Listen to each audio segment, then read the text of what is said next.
और सीधा आपको लेकर चलेंगे गोरखपुर, जहां पर सीएम योगी आदित्यनाथ मौजूद हैं। क्या कुछ कह रहे हैं आपको सुनवाते हैं। भूमि की नमः पार्वती पतिये हर हर।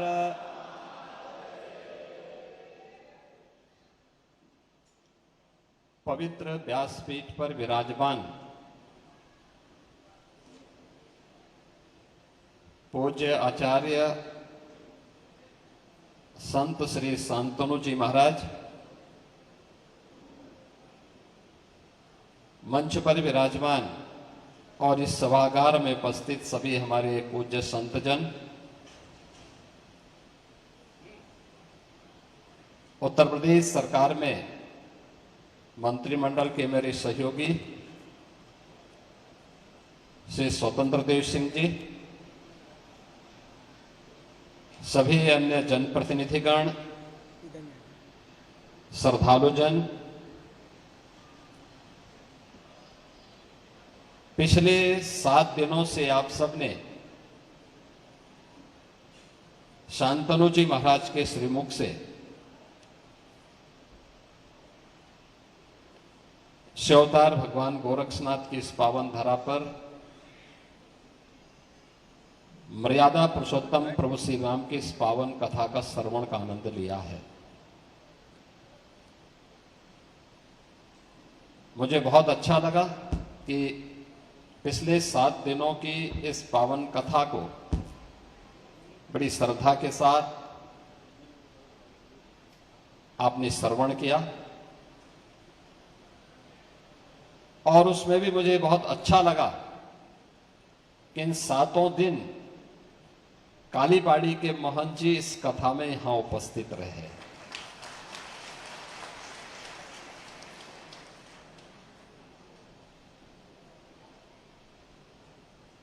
कथा तो भगवान राम की कथा, मर्यादा पुरुषोत्तम प्रभु श्री राम की कथा,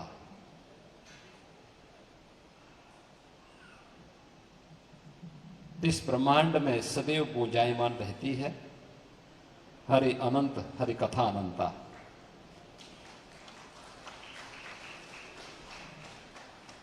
लेकिन जब हम किसी ऐसे व्यासपीठ पर विराजमान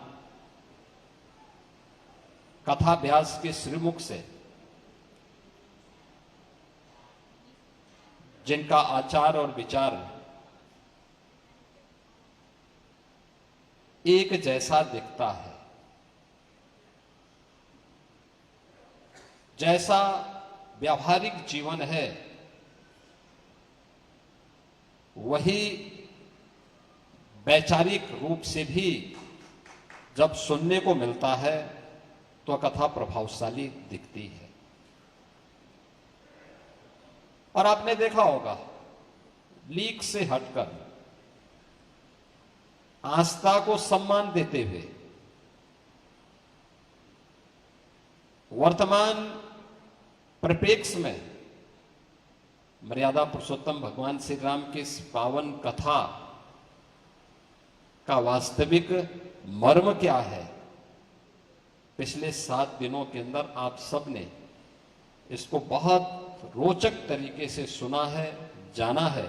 मैं इसके लिए शांतनु जी महाराज का हृदय से अभिनंदन करता हूं।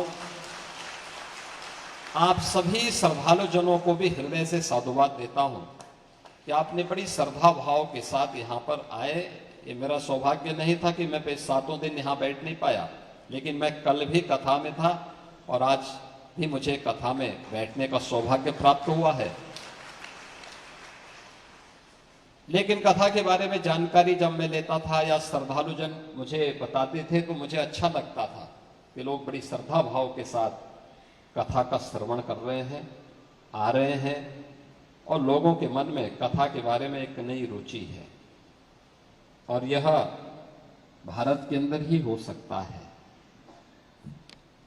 भगवान राम की कथा हजारों वर्षों से इस धराधाम पर सुनी जा रही है। हजारों वर्षों से कोई ऐसा सनातन धर्मावलंबी नहीं होगा, पहले तो कोई ऐसा भारतीय नहीं होगा और भारतीयों में तो सनातन धर्मावलंबी कोई होगा ही ऐसा नहीं कि जो तो भगवान राम की कथा के एक एक प्रसंग के बारे में न जानकारी रखता हूं। यह हमारे संस्कार का हिस्सा है, हमारे पारिवारिक संस्कार, हमारा खून का रिश्ता, यही हमें बताता है अब क्या होने जा रहा है। सबको पता है, लेकिन कथा के प्रसंग को वर्तमान परिप्रेक्ष्य में रखते हुए कैसे हम प्रभावी बना सकते हैं, जो आज की वर्तमान पीढ़ी का वह मार्गदर्शन कर सके। और वह कथा आपने पिछले 7 दिनों में यहां पर आचार्य श्री के मुंह से सुना है, उनके श्रीमुख से सुनने का आनंद आपको प्राप्त हुआ है, सौभाग्य आपको प्राप्त हुआ है श्रवण करने का। और आज ये कथा यहां पर तात्कालिक रूप से विराम ले रही है। प्रसंग जहां तक छोटा है, अगले वर्ष फिर इसके आगे के प्रसंग इसमें आएंगे। हम शांतनु जी महाराज से कहेंगे कि ये प्रसंग आगे बढ़ने चाहिए। और आज की तिथि और भी हम सबके लिए गौरवशाली क्षण है। आज गुरु पूर्णिमा भी है। गुरु के प्रति अपनी कृतज्ञता ज्ञापित करने का अवसर।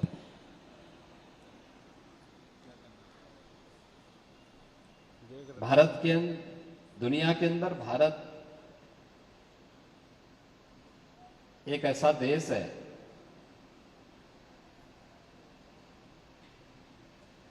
जिसने दुनिया को कृतज्ञता ज्ञापित करना सिखाया है।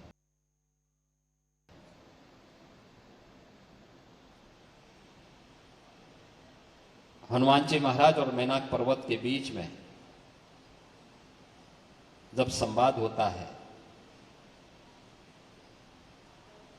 तो सनातन धर्म क्या है, उस सनातन धर्म की महिमा के बारे में यही बात सामने आती है कि कृते च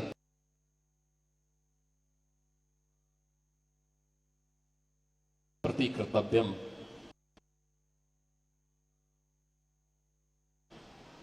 ऐसा धर्म सनातन।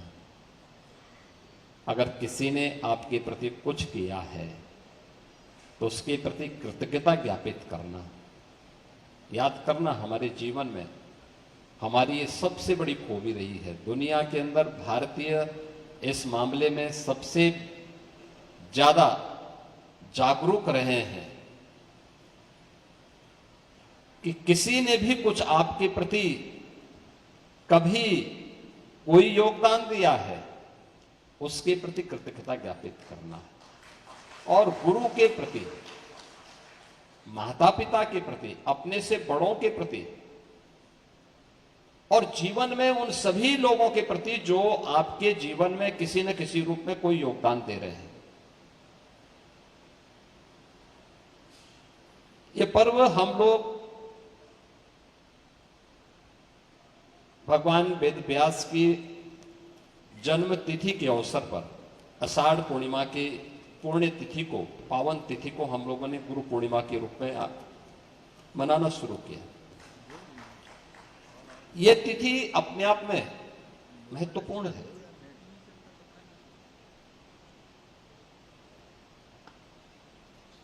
आप देखते होंगे, अक्सर सुनते होंगे, हम भारतीयों पे लोग एक आक्षेप लगाते हैं। आक्षेप क्या होता है कि हमने अपनी धरोहरों को संरक्षित नहीं किया,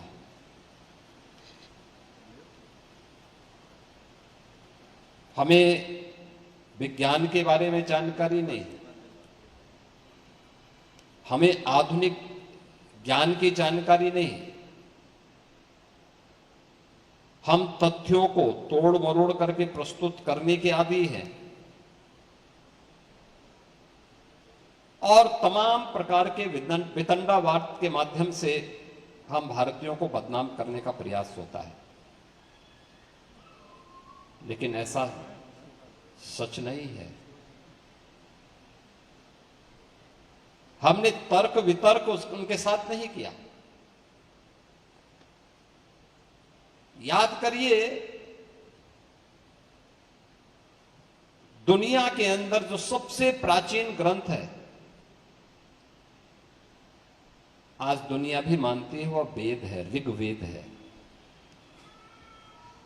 दुनिया जब अंधकार में जी रही थी, तब भारत के अंदर वेदों की ऋचाएं रची जा रही थी। अलग अलग कालखंड में अलग अलग ऋषि ने, याद करना, अलग अलग कालखंड में अलग अलग ऋषि ने चेतना के अपने विस्तार के माध्यम से ब्रह्मांड के उन रहस्यों को उन ऋचाओं के माध्यम से उद्घाटन किया।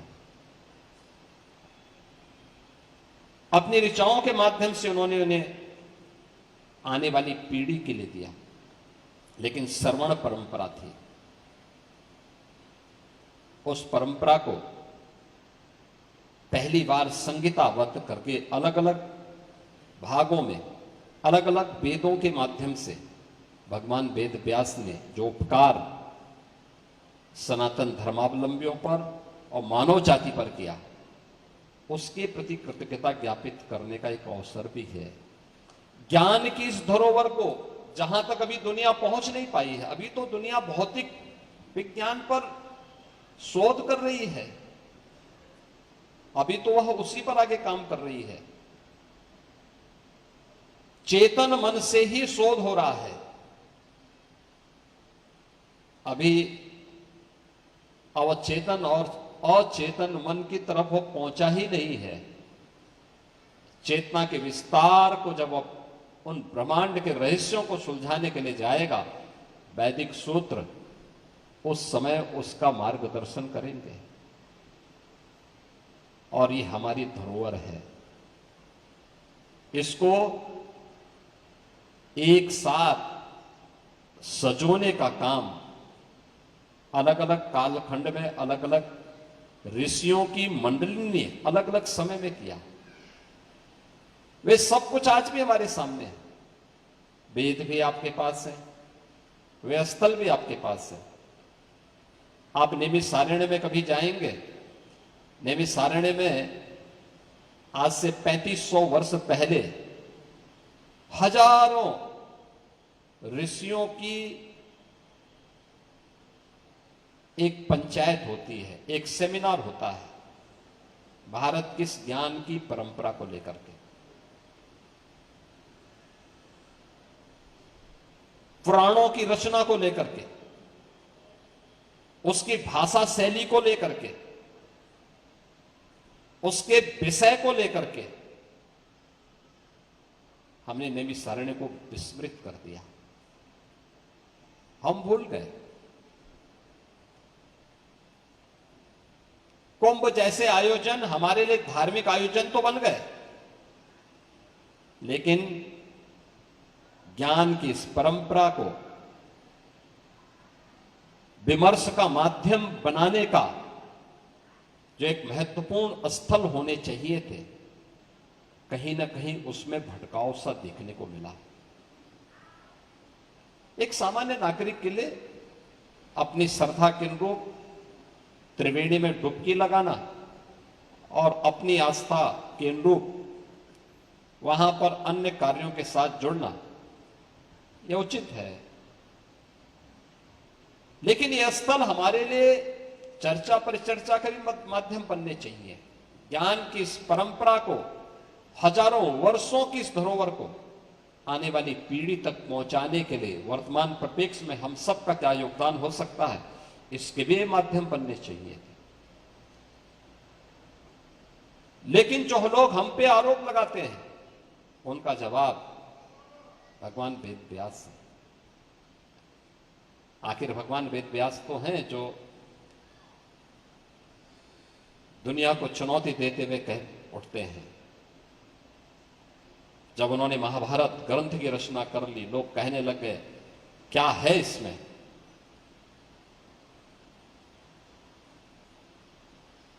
तो दोनों ने कहा था कि धर्म, अर्थ, काम और मोक्ष जो ये चार मानवीय पुरुषार्थ हैं, इनसे संबंधित जो कुछ भी दुनिया में होगा वो सब इसमें पहले से है, और जो इसमें नहीं है वो दुनिया में कहीं भी नहीं मिलेगा।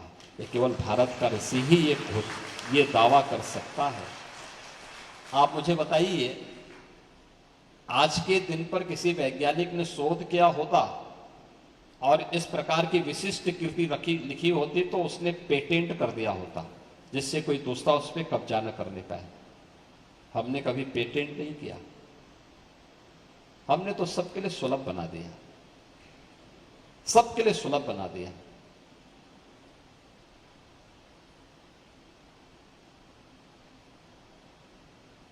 श्रीमद् भागवत महापुराण पिछले 5000 वर्षों से मानव जाति के कल्याण का मार्ग प्रशस्त कर रही है, हमें जीवन के उन रहस्यों से अवगत करा रही है। उस महापुराण की रचना भगवान वेद व्यास ने ही की थी। पहली भागवत सुखदेव जी महाराज ने सुख तीर्थ में, जिसको लोग शुक्रताल कहते हैं, वहीं पर सुनाई थी। दुनिया के लिए कौतूहल और आश्चर्य हो सकता है, लेकिन हमारे लिए जीवन पद्धति का हिस्सा है, जीवन का एक प्रवाह है, हमारे दैनिक जीवन का एक हिस्सा बनाया है। हमने उससे अलग जीवन की कल्पना की नहीं। आप देखते होंगे हमारे यहां, आप उत्तर, दक्षिण, पूर्व, पश्चिम कहीं भी जाएंगे, वहां की स्थानीय परंपराएं हो सकती हैं। हम उत्तर भारत में आते हैं, उत्तर भारत में हम आते हैं, देखते हैं खेती बाड़ी का समय होता है, व्यक्ति अपनी खेती बाड़ी के कामों में व्यस्त रहता है। पर्व और त्योहारों का समय आता है, वह मार्केट में व्यस्त रहता है।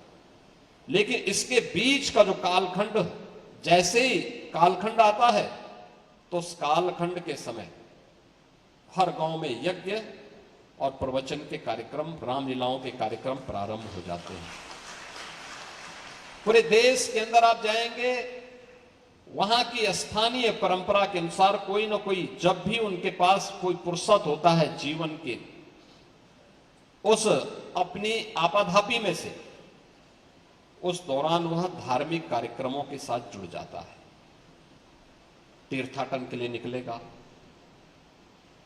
यज्ञ या भजन मंडली को निकाल करके एक लंबे कालखंड के उन कार्यक्रमों के साथ जुड़ता है। हिंदी भाषी देश के अंदर, दुनिया के अंदर कहीं भी होंगे, वे अपने यहां अपने अनुसार, अपनी क्षमता के अनुरूप इसी प्रकार की कथा के आयोजन के साथ, यज्ञ के आयोजन के साथ जुड़ते हैं। यानी हमारे लिए ये कोई अतिरिक्त विषय नहीं है, हम भारतीयों के लिए कोई अतिरिक्त विषय नहीं है, ये हमारे जीवन का हिस्सा है, हमारी जीवन पद्धति का एक प्रवाह है। हमने उसमें कभी विराम नहीं आने दिया, हमने उस पर कभी प्रश्नवाचक चिन्ह भी नहीं लगने दिया। हर भारतीय उसको अपने जीवन का हिस्सा मानता है।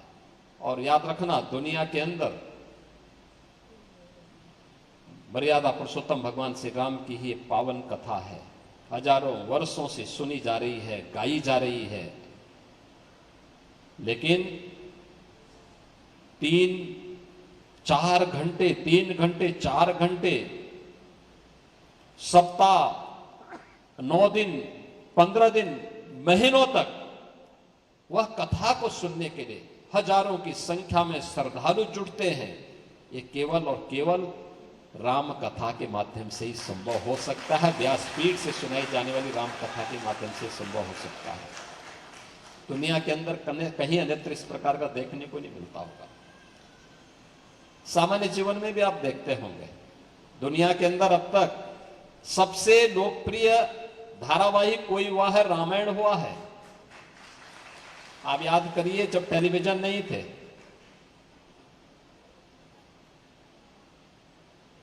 जब डिजिटल माध्यम नहीं था, 66 करोड़ लोग उस समय, यानी भारत की कुल आबादी उस समय 100 करोड़ थी। 100 करोड़ में से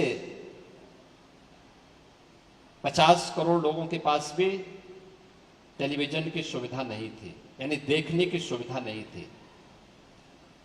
और उस समय 66 करोड़ लोगों ने भारत और दुनिया में रामायण सीरियल देखा था।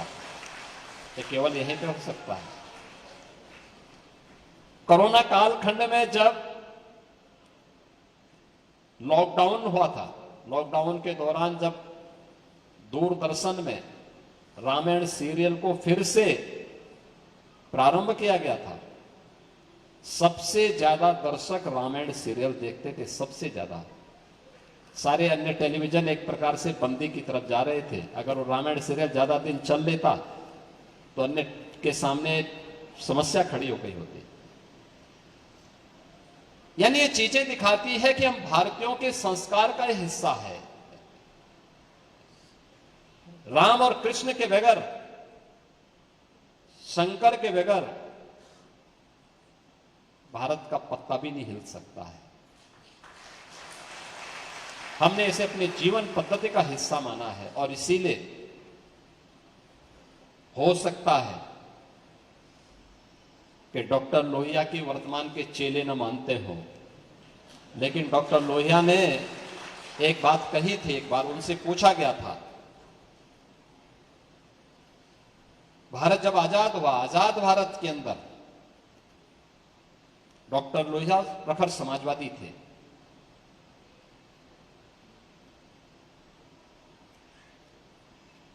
कांग्रेस के कट्टर विरोधी थे, स्वतंत्रता संग्राम सेनानी भी थे।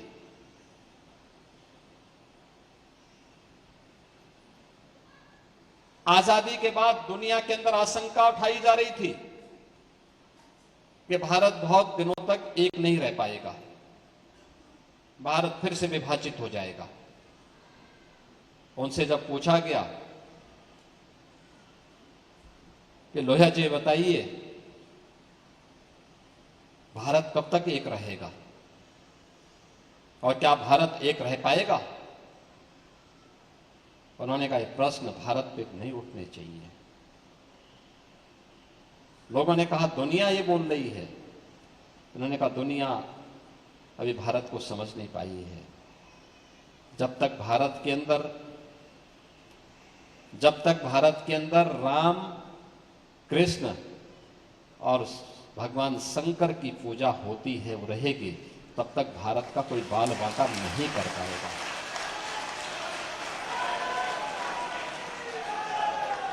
दुनिया की कोई माई का लाल भारत का बाल बांका नहीं कर पाएगा। और यह देश प्रदेश देश के अंदर रामायण मेलों की शुरुआत भी किसी ने प्रारंभ करवाई थी। याद रखना, संत तुलसीदास जी ने रामलीलाओं का प्रचलन उत्तर भारत में करवाया था, रामलीलाओं का। और रामायण मेले का प्रचलन शुरू किया था डॉक्टर लोहिया ने। वे समाजवादी थे। आज के समाजवादी राम भक्तों पर गोली चलाते हैं, लेकिन लोहिया का नाम जपते हैं। मैंने इसीलिए कहा ना, जब व्यक्ति का आचार और विचार में समन्वय नहीं होता है तो उसकी दुर्गति होती है। और जो राम का विरोधी है उसकी तो दुर्गति हमेशा होनी ही होनी है। उसको सफलता नहीं मिल सकती है, उसको सदगति भी नहीं मिल सकती है, कभी नहीं मिल सकती। आप रामायण कालखंड से उठाकर देख लीजिए, आपके सामने प्रसंग आते हैं। राम को भसते भसते, राम को भसते भसते हनुमान लोक पूज्य हो गए। हनुमान कहां पैदा हुए, कौन सी योनि में पैदा हुए, लेकिन पूरे देश के अंदर हो सकता है कुछ घरों में तो भगवान राम की भले ही प्रतिमा न हो, लेकिन हनुमान जी की जरूर होगी। एक मैं देखता हूं अनपढ़ से अनपढ़ व्यक्ति भी हनुमान चालीसा जान जाता है, वो याद करता है हनुमान चालीसा। और एक उच्च कुल में पैदा होने के बावजूद भी रामद्रोही बनने पर मारीच की क्या दुर्गति हुई थी, यह भी हर व्यक्ति जानता है। यानी राम के साथ जो दुर्गति करता है, राम के साथ जो द्रोह करता है, उसकी दुर्गति तय है। मनुष्य के रूप में मारीच जन्म लेता है और पशु के रूप में मारा जाता है। आपने देखा होगा उसकी दुर्गति को। जन्म लेता है मनुष्य के रूप में, लेकिन मारा जाता है पशु के रूप में। इसलिए हमें अपने जीवन में याद रखना होगा, हमारी आस्था के प्रतीक, ये जितने भी आस्था के प्रतीक हैं, ये हमारी विरासत है, हमारी धरोहर है, ये हमारी उन्नति के प्रतीक है, ये हमारी सुसभ्य और संस्कृति की उत्कृष्टता के प्रतीक भी हैं। इनका संरक्षण करना, इनके उन्नयन में योगदान देना, ये हर भारतीय का दायित्व होना चाहिए। मुझे बहुत अच्छा लगा, मैं एक दिन एक बात देख रहा था।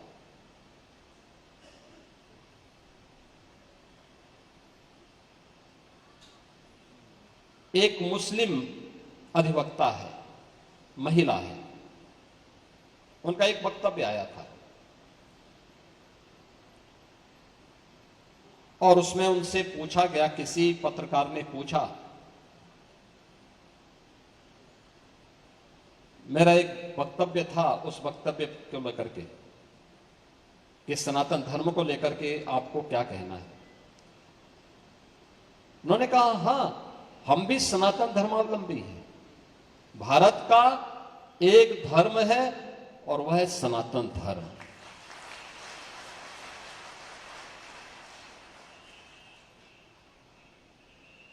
उसने कहा, हमारी उपासना विधि इस्लाम है, लेकिन धर्म सनातन धर्म है। याद करिए, हम सनातन धर्म की बात करते हैं, भारत की धर्म और पंथ में, धर्म और मजहब में, धर्म और रिलीजन में, धर्म और सेक्ट में हमें अंतर महसूस कराना पड़ेगा लोगों को। ये उपासना विधि मात्र नहीं है, ये तो जीवन जीने की एक पद्धति है, एक जीवन पद्धति है। इसमें अनेक उपासना विधियां हैं। उन उपासना विधियों को मिलकर के सनातन धर्म उत्तर से दक्षिण, पूरब से पश्चिम, संपूर्ण भारत को एक करके लेके चलता है। और इसके प्रतीक हैं देवादिदेव महादेव, भगवान शिव, भगवान शंकर।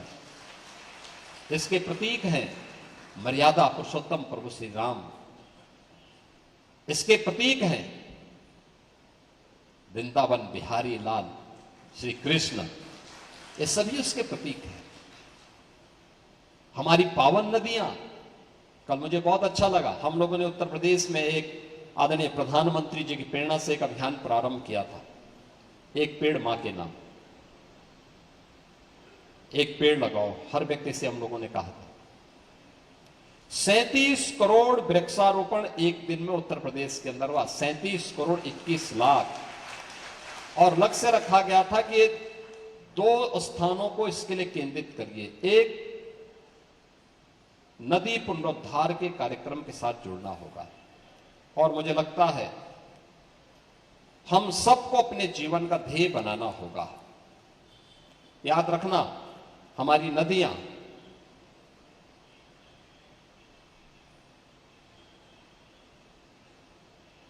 इस धरती माता के अंदर उनका रोल वही है जो हमारी इस शरीर के अंदर धमनियों का रोल होता है। रक्त वाहिनियां जो धमनियां हैं, जो रोल उनका होता है, जैसे पूरे शरीर के अंदर अगर धमनियों में कहीं चोट लग जाती है, रक्त बाधित हो जाता है,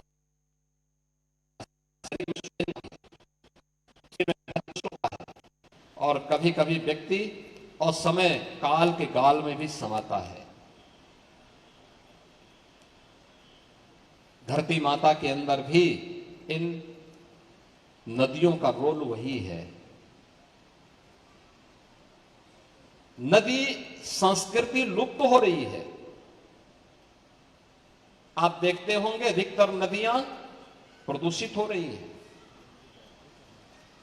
दुनिया के अंदर भी बहुत सारी नदियां प्रदूषित हुई हैं, लेकिन दुनिया के बहुत सारे लोगों ने मिलकर के एक प्रयास किया, उन नदियों का पुनरुद्धार किया।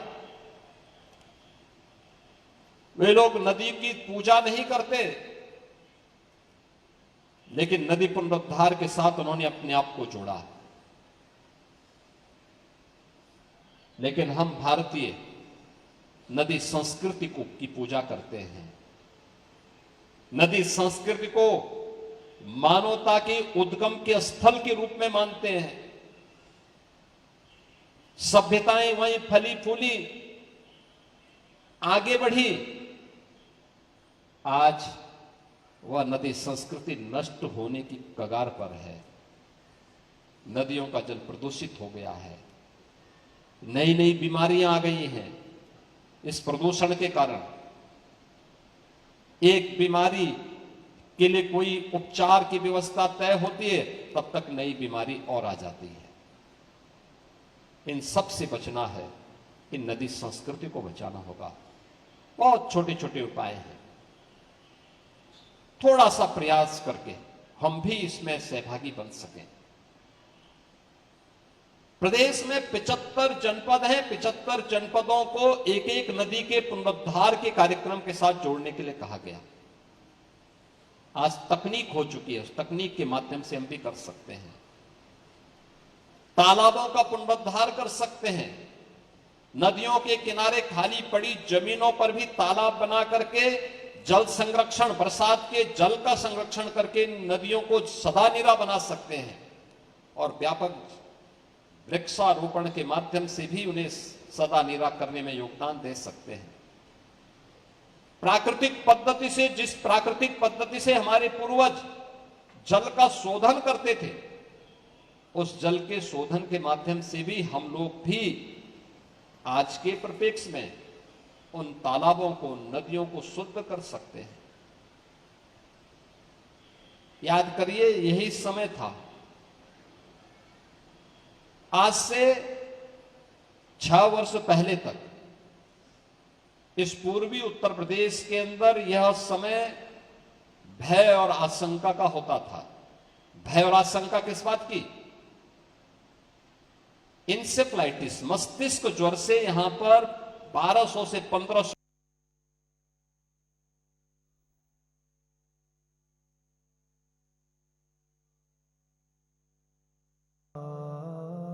तो ये तस्वीरें देखिए, सीएम योगी आदित्यनाथ गोरखपुर के दौरे पर हैं और इस दौरान आप देख सकते हैं गोरखनाथ मंदिर पहुंचे, जहां पर पूजा अर्चना करते हुए नजर आए। इसी के साथ राम कथा का आयोजन किया गया। वहां पर मौजूद लोगों को संबोधित करते हुए नजर आए, राम कथा का महत्व भी बताया। ये तस्वीरें भी आपको दिखा रही हैं। गोरखनाथ मंदिर में ही जनता दरबार भी लगाया गया था।